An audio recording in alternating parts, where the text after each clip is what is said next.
अमन खराब करने वालों को भरपूर जवाब देंगे, आर्मी चीफ की वार्निंग। जनरल सैयद आसिम मुनीर का पेशावर का दौरा, कहा फितना अल खवारिज और इनके नेटवर्क के खिलाफ मुत्तहिद हैं। सिक्योरिटी फोर्सेस ने इस फितने के खिलाफ नुमाया कामयाबियां हासिल की, लगन अज़म और कुर्बानियों के साथ कामयाबियां हासिल करेंगे। आर्मी चीफ को मौजूदा सिक्योरिटी सूरत हाल और फितना अल खवारिज के खिलाफ जारी इंसदाद दहशतगर्दी की कार्रवाइयों पर ब्रीफिंग। गवर्नर फैसल करीम कुंडी, वजीर आला खैबर पख्तूनख्वा अली अमीन गंडापुर और वफाकी वजीर दाखिला मोहसिन नकवी की भी शिरकत। आर्मी चीफ ने मुसल्लह अफवाज और कानून नाफिज करने वाले इदारों की कुर्बानियों को सराहा। सुप्रीम कोर्ट में अलग बेंच अदलिया की आज़ादी और इख्तियार के शिकों से मुतसादिम है। जस्टिस मंसूर अली शाह के रिमार्क्स। कस्टम से मुतालिक केस के समाअत जस्टिस मंसूर अली शाह ने इस्तफसार किया, सुप्रीम कोर्ट के अंदर अलग बेंच कैसे बनाया जा सकता है। आर्टिकल 191A के जरिए अदालत से दायरा इख्तियार छीना गया, क्या हमसे दायरा इख्तियार वापस लिया जा सकता है। केस से मुतालिक रिमार्क्स ये कि यह मामला आइन की तशरीह का है। मौजूदा आइनी इंतजाम के तहत इस बेंच को ये इख्तियार हासिल नहीं, ये अदलिया की आज़ादी का सवाल है। जस्टिस मंसूर अली शाह की वकला को मुकम्मल तैयारी के साथ आने की हिदायत, समाअत 15 रोज के लिए मुलतवी।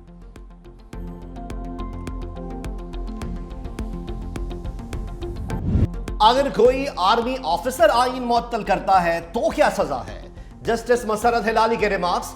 सुप्रीम कोर्ट के आईनी बेंच में फौजी अदालतों के केस की समाअत। जस्टिस मसरत हिलाली ने कहा, आर्मी एक्ट में क्या आइन मुअत्तल करने की सजा है।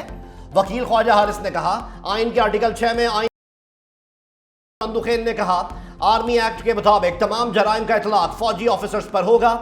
जस्टिस हसन अजहर रिजवी ने कहा कि हम देखना चाहते हैं कि मिलिट्री ट्रायल में शवाहिद का मेयार क्या था, क्या शफाफ ट्रायल का हक दिया गया, क्या दिफा में गवाह पेश करने का हक मिला। ऑफिशियल सीक्रेट एक्ट में तरमीम 11 अगस्त 2023 में हुई, क्या कानून का इतलाक माजी से किया गया। जस्टिस अमीनुद्दीन ने कहा, सजा याफ्ता लोगों ने अपीलें भी करनी हैं जिस पर असरअंदाज नहीं होना चाहते। जस्टिस मोहम्मद अली मजहर ने कहा, बेंच सरबरा से माजरत के साथ मिलिट्री कोर्ट्स फैसलों का जायजा लेना जरूरी है। मजीद समाअत कल हो। बानी पीटीआई पेश नहीं हुए, फैसला मौखर करता हूँ। एहतसाब अदालत के जज के रिमार्क्स। 190 मिलियन पाउंड रेफरेंस का फैसला तीसरी बार भी मौखर। एहतसाब अदालत के जज नासिर जावेद राना ने कहा कि फैसला तैयार और दस्तखत शुदा मेरे पास है, सुबह 8:30 बजे से अदालत में मौजूद हूँ। बानी पीटीआई को 2 बार पैगाम भेजा लेकिन वो नहीं आए, ना ही बुशरा बीबी या उनके वकला की जानिब से कोई पेश हुआ। बानी ने कहा, फैमिली और वकला के आने तक नहीं आऊँगा। जज नासिर जावेद राना ने कहा कि फैसला सुनाने के लिए मुल्जिमान को एक और मौका दे रहा हूँ। अब केस का फैसला 17 जनवरी को सुनाया जाएगा।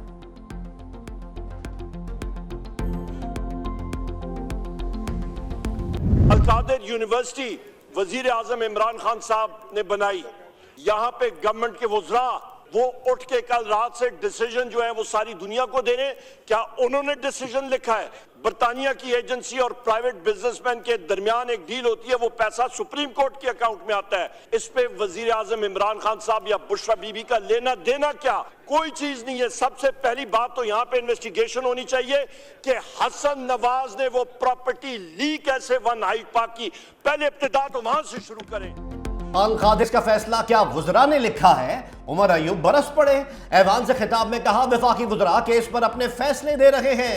इस केस से बानी पीटीआई या बुशरा बीबी का कोई ताल्लुक नहीं। इंक्वायरी हसन नवाज से शुरू होनी चाहिए। 26 नवंबर को पाकिस्तान के 13 शहरी जाँ बहक हुए। मिसिंग पर्सन्स का अभी तक पता नहीं चल रहा। हमारा मुतालबा है हुकूमत इंक्वायरी करके उन्हें बाजियाब करे।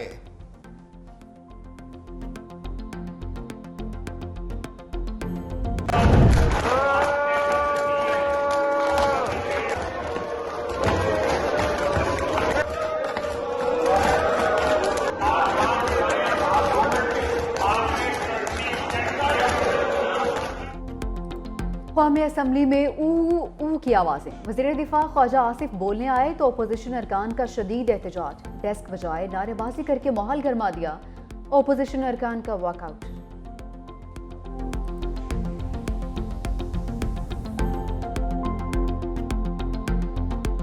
मुझे एक्यूज किया जाता है कि मैं मुज़ाकरात के खिलाफ हूँ। ये खुद खिलाफ है। ये जो इन्होंने बिहेवियर किया है, किसी मुज़ाकरात की कामयाबी में वो मावन साबित हो सकते हैं।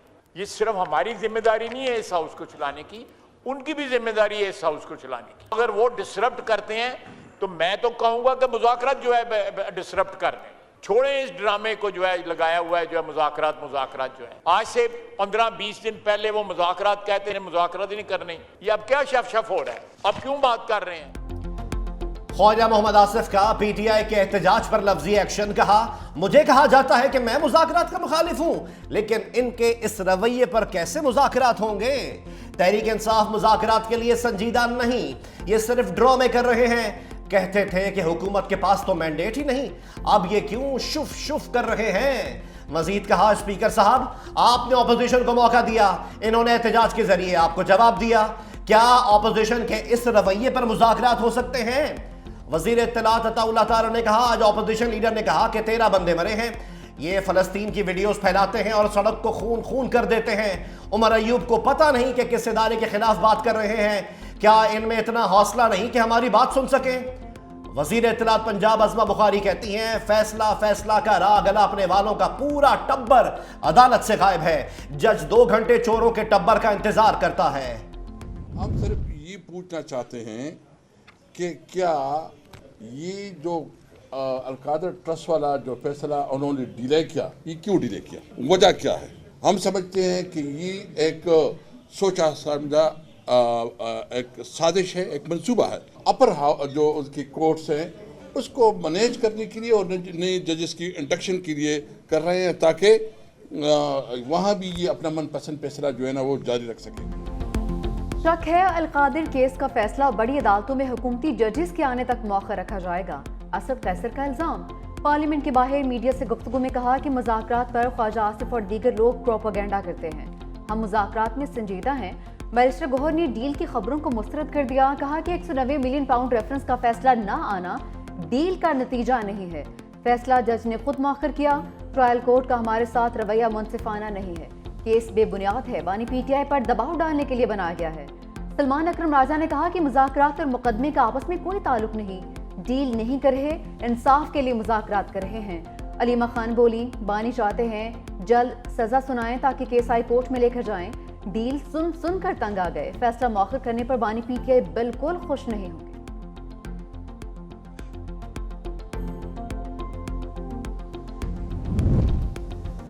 बानी पीटीआई से मुलाकात होते ही मुज़ाकराती सिग्नल भी बहाल। हुकूमत और अपोजिशन कमेटीज का तीसरा इजलास 16 जनवरी को होगा।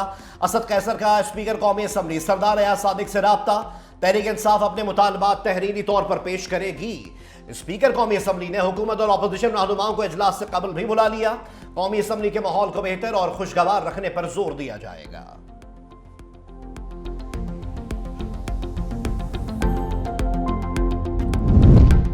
वज़ीर आला पंजाब मरीम नवाज की तहरीक इंसाफ पर लफ्जी शैलिंग। भावलपुर में होनहार स्कॉलरशिप प्रोग्राम की तकरीब से खिताब में कहा, आग लगाने वाला पासबान नहीं हो सकता, कोई पासबान दूसरे सूबे से आकर हमलावर नहीं हो सकता। सिक्योरिटी फोर्सेस के जवानों को ब्लैंक पॉइंट पर गोलियां मारी गईं। कोई पासबान किसी के बहकावे में आकर जलाओ घेराव नहीं कर सकता। कभी नहीं कहूंगी बाहर निकलो आग लगा दो।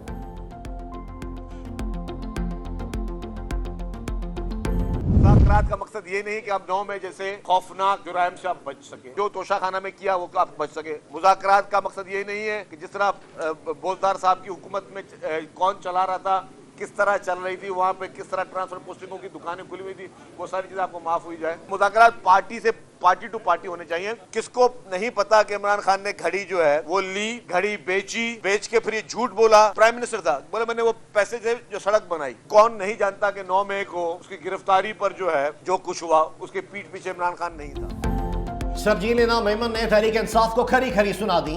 कहा, मुज़ाकरात का मतलब ये नहीं कि बानी पीटीआई को जुर्म की मुआफी मिल जाएगी। कौन कहता है बानी पीटीआई 9 मई के पीछे नहीं थे? पेट्रोल बम हमले जायज हैं, इनके वकला ही बता दें। बानी पीटीआई के जराइम किसी से ढके छुपे नहीं। बानी पीटीआई ने घड़ी बेची और फिर झूठ बोला। मजीद कहा कि हब कैनाल पर काम हो रहा है, पीपल्स पार्टी विफाक का नहरों का मंसूबा कबूल नहीं करेगी।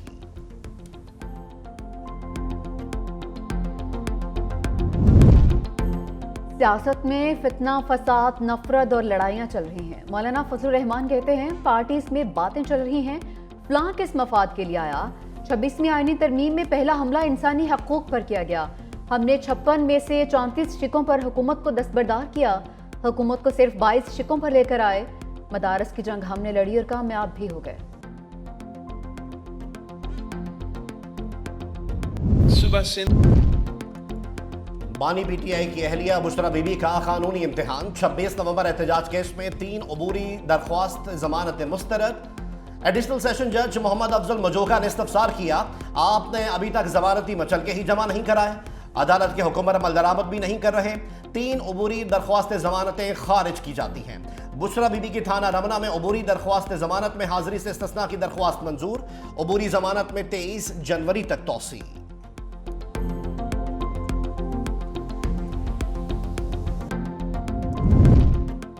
अस्करी टावर जलाओ घेराव केस। डॉक्टर यास्मीन राशिद, एजाज चौधरी, उमर सरफराज चीमा समेत दीगर पर फर्द जुर्म आयद। मुल्जिमान का सहते जुर्म से इनकार।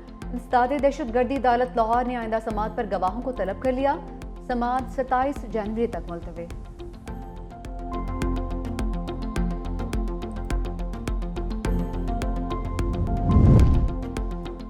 वक्त गुजर गया जब जजेस ने एक दूसरे के खिलाफ पोजीशन ली हुई थी। जजेस को ब्रैकेट नहीं किया जाना चाहिए। Chief justice of Pakistan justice Yahya Afridi की सुप्रीम कोर्ट प्रेस एसोसिएशन के मेंबरान से मुलाकात में गुफ्तगू। कहा, अपनी राय साथी दोस्त पर मुसल्लत नहीं करता। सुप्रीम कोर्ट एक टाइटैनिक है, इसको आप तब्दील नहीं कर सकते। अदलिया के लिए गुज़िश्ता 3-4 साल मुकदमात की वजह से बड़े सख्त थे। गवादर और कोयटा के दौरे पर लापता अफराद के केसेस ने हिला कर रख दिया। सुप्रीम जुडिशल काउंसिल में जजेस के खिलाफ शिकायत पर कार्रवाई चल रही है। जस्टिस मंसूर अली शाह को एडीआर पर काम पर सलाम पेश करता हूं।